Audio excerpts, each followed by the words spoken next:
Déco dans le présent pour mieux construire l'avenir. La chronique d'Interentreprise avec France 7 Florimont. Bonjour, j'espère que vous allez bien. Nous avons vu que Rodolphe Saadé, le PDG de CMA-CGM, est venu en personne présenter son projet de hub pour les grands ports maritimes de Guadeloupe et de Martinique pour la partie sud de la Caraïbe. Il veut un accord rapide pour que tout soit prêt pour l'arrivée de ses premiers nouveaux bateaux en 2024. Nous avons vu que pour y parvenir, les deux grands ports devront investir 150 millions d'euros chacun. Juste déjà un petit problème de calendrier. Faire de tels investissements prendra au moins 5 ans, dont 2 années pour les études et autorisations administratives et 3 années de construction. Donc, si le dossier est validé entre les parties prenantes au mieux en 2023, les nouveaux grands ports maritimes ne seront opérationnels sous cette nouvelle forme pas avant 2028. Dans le plan stratégique présenté, la compagnie n'envisage pas de participer à ces dépenses indispensables à son projet. CMA-CGM déclare concentrer ses moyens sur la flotte, tout en se disant cependant ouverte à une plus large participation selon les positions des élus et de l'État.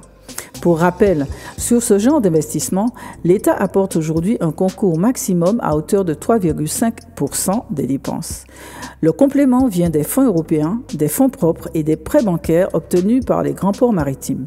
Trouver l'équilibre d'une opération nécessite donc droité et grande vigilance. Pour rendre réel ce projet, il faudra trouver une ligne de crête. Pour les élus, cette opération ne devra pas s'apparenter à une privatisation déguisée. Et ils observent avec attention les conséquences de la transformation du GPM de la Réunion en hub CMA-CGM depuis 6 ans. En effet, depuis cette mutation, le trafic, notamment de transbordement, a certes augmenté de 8%, mais le transit time des containers à destination de la Réunion depuis l'Europe est passé de 24 à 42 jours. Pourquoi ? Parce que depuis cette massification, les containers à destination de la Réunion sont fréquemment débarqués en Australie ou à Singapour. La situation est tellement dégradée que le Conseil régional de l'île Bourbon multiplie les aides pour contenir les surcoûts liés au transport maritime et envisage même de financer l'implantation d'une compagnie maritime régionale. Demain, nous abordons les autres conséquences. Prenez soin de vous. Déco dans le présent pour mieux construire l'avenir. La chronique d'Interentreprise avec France 7 Florimont.